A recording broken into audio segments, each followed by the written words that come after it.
آپ مجھے کوئی Pakhtun chief of the staff دکھا دیں. Field marshal Ayub Khan, general Gul Hassan, general Waheed Kakar اور جنرل جہانگیر کرامت یہ چاروں نسلاً پختون آرمی چیف تھے. اس کے علاوہ اگر مزید غیر پنجابی آرمی چیف کی بات کی جائے تو جنرل یحییٰ کا تعلق بھی پنجاب سے نہیں تھا بلکہ وہ قزل باش ایرانی تھا. جنرل موسیٰ کا تعلق کوئٹہ بلوچستان سے تھا. اس کے علاوہ جنرل اسلم بیگ اور جنرل پرویز مشرف دونوں سندھ کے شہر کراچی سے تعلق رکھتے تھے. یہ تو بات ہوگی آرمی چیف کے عہدے کی. اب اگر ذرا D G I S I کا عہدہ دیکھا جائے، کیونکہ D G I S I جو ہوتا ہے وہ بھی پاکستان میں بہت ہی زیادہ پاورفل ہوتا ہے، تو D G I S I کے عہدے پر بھی ہمیں چند پختون نام نمایاں نظر آتے ہیں: جنرل اسد درانی، جنرل احسان اور جنرل حمید گل. حمید گل کے نام سے تو آپ اچھی طرح واقف ہی ہوں گے. اس کے علاوہ بھی اگر پاکستان کی ملٹری لیڈرشپ کو دیکھا جائے تو بہت سے پختون نام ہمیں نمایاں نظر آتے ہیں. جنرل اختر عبد الرحمان، افغان جہاد کے ماسٹر مائنڈ اور طالبان کو ہمارے بچے کہنے والے جنرل نصیر اللہ بابر، یہ دونوں بھی پختون ہی تھے. تو ایمل ولی خان صاحب، آپ کی پنجابی آرمی والا پروگرام تو پڑ گیا.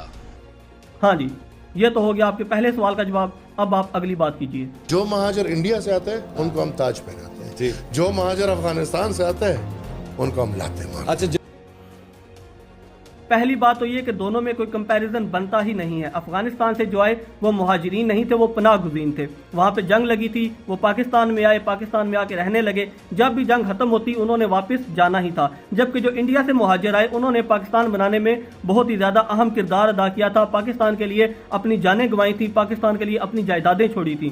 نوابزادہ لیاقت علی خان اور نواب آف جونا گڑھ اینڈ مناوادر، ان لوگوں نے پاکستان کے لیے اتنی بڑی جاگیریں چھوڑ دی تھیں. پہلے تو آپ پناہ گزین اور مہاجر کا جو ہے وہ مطلب سمجھ لیجئے، لیکن پھر بھی آپ نے اگر یہ مہاجر والا کارڈ کھیلنا ہی ہے تو اس پہ بھی بات کر لیتے ہیں. پہلے بات کرتے ہیں کہ جو انڈیا سے مہاجر آئے انہوں نے ہمیں کیا دیا. پہلے جیسے میں نے عرض کی کہ انہوں نے پاکستان کے لیے اپنی جاگیریں چھوڑ دی تھی. نوابزادہ لیاقت علی خان، نواب آف جونا گڑھ. اس کے علاوہ اگر انڈیا سے آنے والے مہاجرین دیکھے جائیں جنہوں نے پاکستان کے لیے بہت زیادہ سرو کیا، پاکستان کے لیے بہت زیادہ کام کیا: عبدالستار ایدی، ڈاکٹر عبدالقدیر خان اور ڈاکٹر ادیب رضوی.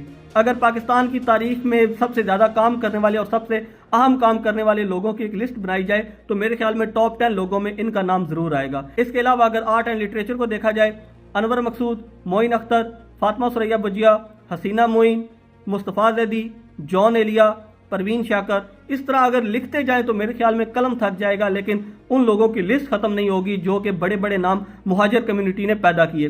اس کے علاوہ اگر کھیل کے میدان میں دیکھا جائے تو اس میں بھی بہت سے مہاجر نام جو ہیں وہ نمایاں نظر آتے ہیں: جاوید میاں داد، سعید انور، حنیف محمد، وزیر محمد، صادق محمد، اور ان کے ایک چوتھے بھائی بھی تھے، ان کا نام میرے ذہن میں ابھی نہیں آ رہا، سرفراز احمد، پاکستان کے پہلے کیپٹن جنہوں نے کہ پاکستان کے لیے چیمپئنز ٹرافی جیتی. اس کے علاوہ ہاکی لیجنڈ سہیل عباس، اور بھی بہت ایسے درجنوں نام ہیں جو کہ اگر میں گنانے بیٹھوں تو اتنا ٹائم نہیں ہے کہ اس ویڈیو میں سما سکے. اب بات کر لیتے ہیں پاکستان کی اکانومی کو، پاکستان کی معیشت کو ان لوگوں نے کتنا زیادہ سہارا دیا. بیکو کمپنی سی ایم لطیف صاحب بٹالہ سے لے کے آیا اور پاکستان کی معیشت کو سہارا دینے میں بہت زیادہ اہم کردار ادا کیا. پاکستان کی پہلی ایئر ویز اورینٹ ایئر ویز مرزا احمد اصفہانی صاحب لے کے آئے، جو کہ بعد میں پی آئی اے بنا دی گئی. تو یہ تو بات ہوگی ان مہاجرین کی جو کہ انڈیا سے آئے اور انہوں نے پاکستان کے لیے کیا کارنامے سر انجام دیے. اب بات کرتے ہیں جو کہ افغانستان سے مہاجرین آئے، انہوں نے پاکستان کو کیا دیا. بلکہ میں آپ کو سنوا دیتا ہوں کہ اتنا کچھ ان کے لیے کرنے کے باوجود بھی پاکستان کے بارے میں ان کے کیا خیالات ہیں. سن لیجیے. India Afghanistan by by, target Pakistan. تو ایمل ولی خان صاحب، یہ تو تھا آپ کی ان دونوں باتوں کا جواب. آپ کے مزید کچھ سوالات ہوں، مزید آپ کے کچھ شکوے ہوں، مزید آپ کے کچھ ایسے خیالات ہوں تو آپ مجھے کانٹیکٹ کر سکتے ہیں. میں پوری کوشش کروں گا کہ آپ کے تمام تر سوالات کا تسلی بخش جواب دوں. فی الحال ارسلان صاحب کو اجازت دیجیے. دعاؤں میں یاد رکھیے گا. پاکستان زندہ باد.